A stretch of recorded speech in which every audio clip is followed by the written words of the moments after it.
Oh, Oke, sebentar ya Pak Dok, Oh, ditahan baik. dulu ya. Sudah ada yang bergabung. Halo, selamat malam. halo, selamat malam. Dengan Bapak atau saudara? Ini dengan Pak Yonas di Mesir. Pak Yonas di Mesir. Oke, Ya. selamat malam ya Pak Yonas.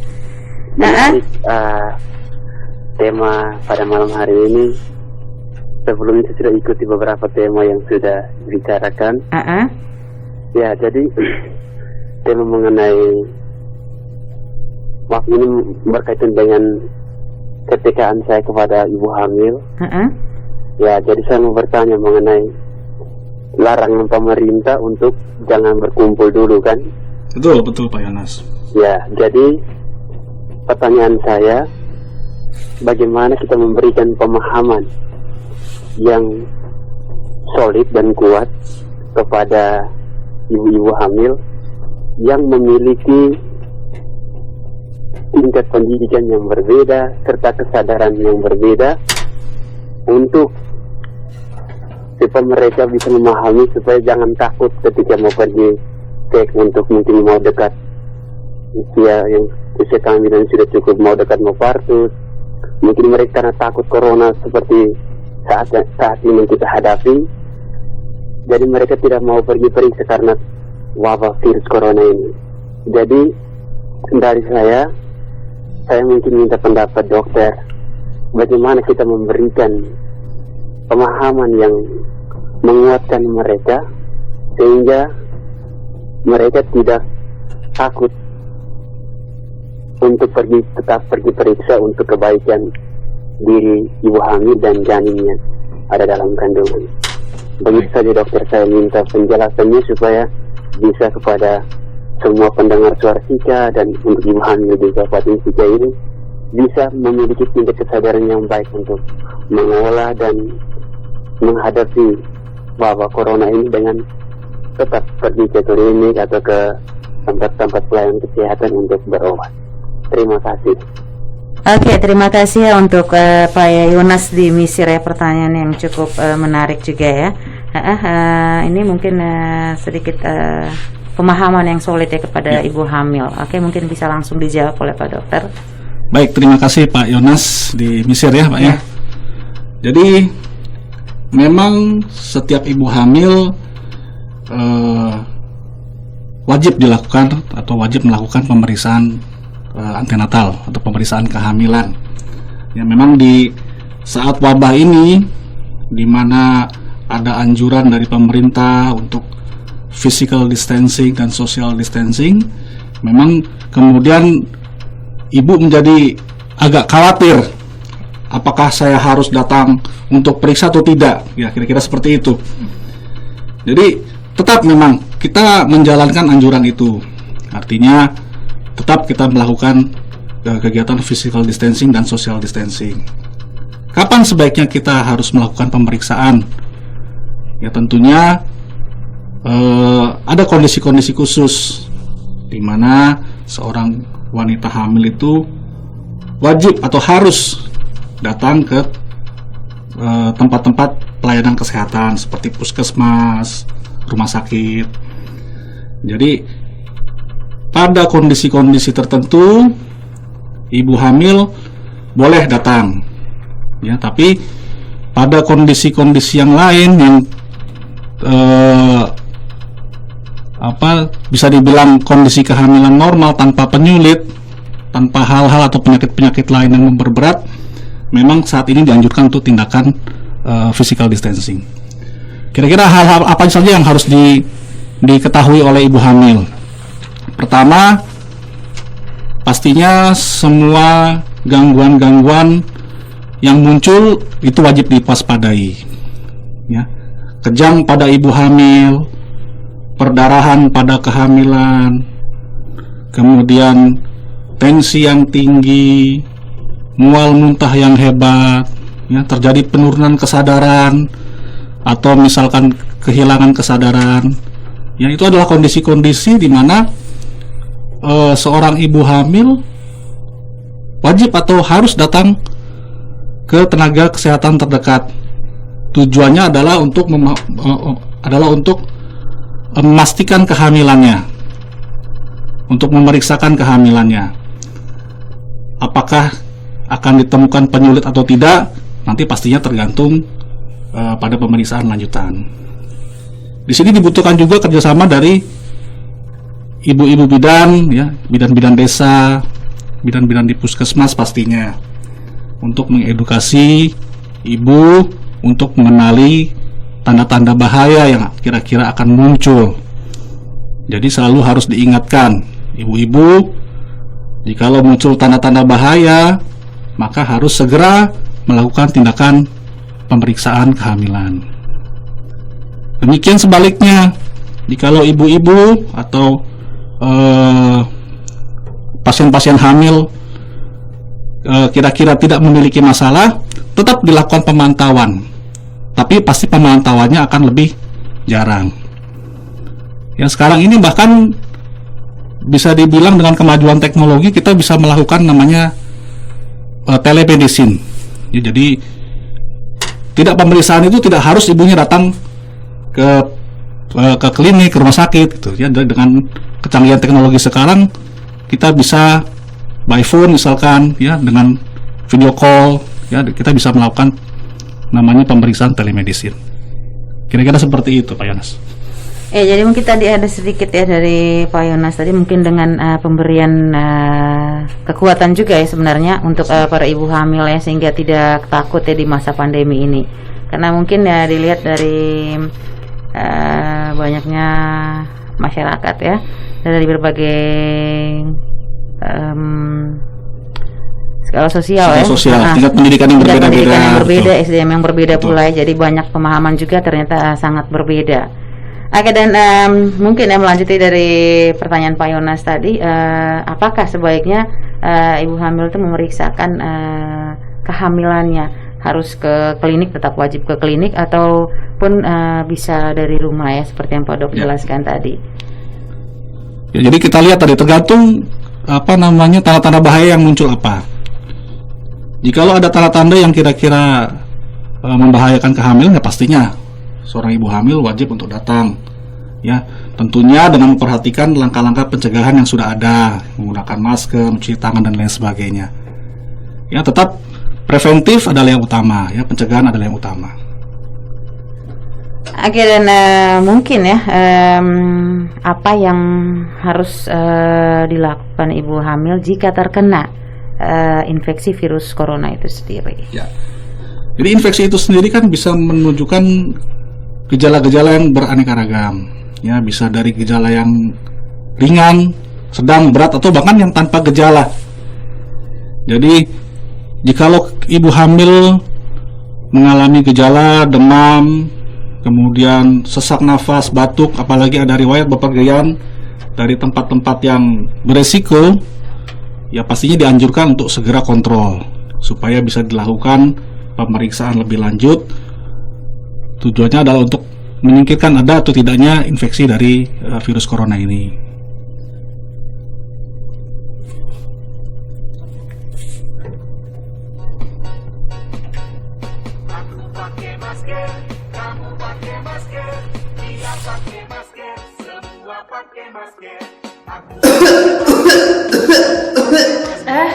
Kok batuk nggak ditutup sih? Emangnya salah ya? Iya, kita itu harus melakukan cara batuk dan bersin yang benar agar kita tidak menyebarkan penyakit. Cara pertama, tutup hidung dan mulut dengan menggunakan tisu, lalu buang tisu ke tempat sampah, kemudian cuci tangan. Cara yang kedua, jika tidak ada tisu, kita gunakan telapak tangan, kemudian mencuci tangan. Cara yang ketiga, tutup mulut dan hidung menggunakan lengan atas bagian dalam. Oh, gitu ya. Oke deh, mulai sekarang saya harus punya etika batuk yang baik. Makasih ya infonya. Iklan layanan masyarakat ini dipersembahkan oleh Ikatan Dokter Indonesia Cabang Sika.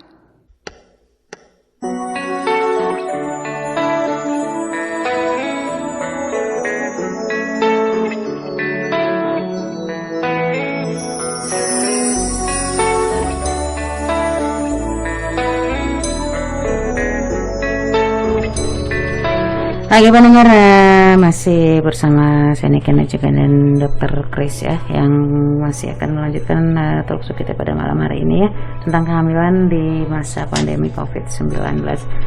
Ya Pak Dok,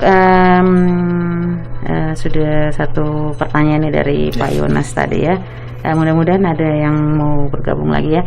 Dan ini sedikit pertanyaan juga ya Pak Dok, tentang perubahan mungkinnya rencana kelahiran dari ibu hamil yang mungkin takut dengan virus ini sendiri ya, pandemi ini, mungkin mau perubahan rencana kelahiran itu sendiri. Jadi kembali pencegahan yang utama ya. Setiap ibu hamil memang dianjurkan untuk melahirkan atau mengalami persalinan tentunya pada tempat-tempat tenaga kesehatan ya, bisa di puskesmas, bisa di rumah sakit. Jadi selain wabah corona ini, tentunya seorang ibu hamil itu juga memiliki risiko yang tinggi terhadap kejadian persalinan itu sendiri. Jadi itu yang perlu diingat, risiko perdarahan, kemudian risiko infeksi dan lain sebagainya mungkin saja terjadi selama tindakan persalinan. Jadi tetap dianjurkan persalinan harus di tenaga kesehatan. Memang kita sendiri sudah bersiap, artinya tentunya tenaga kesehatan atau penolong pastinya harus mempersiapkan diri untuk menolong ya. Tetap waspada, tadi seperti saya bilang, ada langkah-langkah pencegahan yang harus dilakukan ya, penggunaan alat pelindung diri sebelum menolong persalinan dan lain sebagainya. Itu wajib diketahui oleh semua pelayan kesehatan. Dan apakah ibu hamil itu sendiri harus ya menjalani pemeriksaan COVID itu sendiri? Kalau harus saat ini sih mungkin dibilang tidak harus ya. Tidak harus menjalani pemeriksaan COVID, kecuali misalkan ada gejala atau ada riwayat yang bepergian di mana kita membutuhkan untuk konfirmasi. Itu baru dilakukan pemeriksaan rapid ya, pemeriksaan rapid. Ya. Dan bagaimana ya ibu hamil itu sendiri yang melahirkan di saat pandemi virus corona seperti sekarang ini ya Pun? Ya. Baik, jadi seperti saya sebutkan tadi, untuk melahirkan tetap ya harus di tenaga kesehatan seperti puskesmas atau rumah sakit. Ya, jadi kita akan hindari risiko-risiko yang muncul selama proses persalinan. Ya, tujuannya untuk mengamankan atau memastikan kondisi ibu dan bayi dalam kondisi yang sehat pastinya. Dan pastinya ya ketika sudah melahirkan tentunya ibu itu sendiri harus menyusui bayinya ya. Dan ini mungkin ya bisa terkena infeksi virus atau bayi tersebut bisa aman. Jadi kalau pada ibu yang tidak memiliki atau tidak terinfeksi virus COVID-19 ini, tentunya pasti tidak ada masalah untuk memberikan ASI ya. Sebagaimana kita ketahui, ASI itu susu ibu memiliki kandungan yang kaya akan zat gizi ya, kaya akan zat-zat imunitas yang dibutuhkan oleh bayi pastinya. Pada ibu yang memiliki atau terkena infeksi COVID-19 itu sendiri, para ahli saat ini memberikan rekomendasi kalau ibu hamil boleh, melahirkan boleh menyusui bayinya, ya. Tapi tentunya dengan cara-cara khusus, ya. Ibu harus menggunakan masker N95, harus menggunakan pelindung wajah. Bayinya pun harus menggunakan alat-alat perlindungan lainnya. Dan apabila itu tidak bisa dipenuhi, mungkin solusi yang lain yang direkomendasikan oleh para ahli adalah menggunakan ASI yang diperah, yaitu pun tentunya dengan menggunakan kaidah-kaidah sterilisasi yang baik pastinya. Saya meminta teman-teman dari seluruh daerah di Indonesia untuk mengirimkan kalimat di rumah aja menggunakan bahasa daerah mereka masing-masing. Dan ini adalah hasil kompilasinya. Di rumah aja, di rumah aja, di rumah aja, di rumah aja, di rumah aja, jangan kemana-mana, di rumah aja. Oh apa tuh di rumah saya naik yang motor rumah pola batu beda rumah saya di rumah cuy mau naik ketungkang riba nuang bondo bawa riba lain jio bola riba laku di satu kali tuh pilih tuh karumah maan di rumah jelas di rumah ini di rumah kino di rumah jawai ke rumah jelas lelai rumah rumah aja di rumah lelai rumah kita lali imawe jadi rumah aja imawe jadi rumah yang ngomong we ora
corona di luar, hati-hati be. Di imawe ya di rumah aja.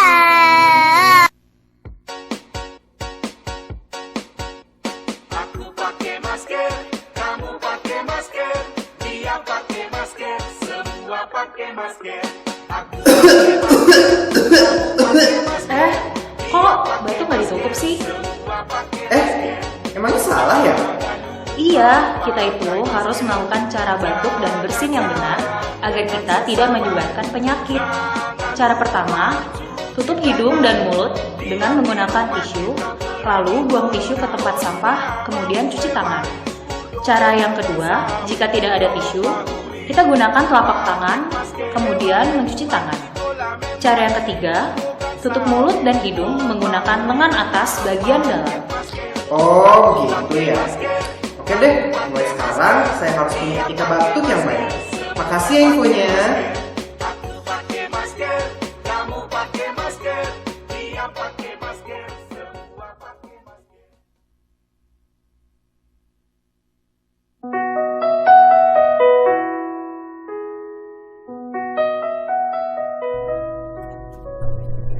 Oke, masih bersama 104,9 masih dari lintasan Don Thomas ya pendengar, dan ini akan coba terima lagi buat yang mau bergabung. Halo, selamat malam. Selamat malam, Saudara Sika. Selamat malam, Dok. Oke. Selamat malam. Dengan siapa dan di mana? Dan ini Oparaga di Betakara. Oparaga. Iya.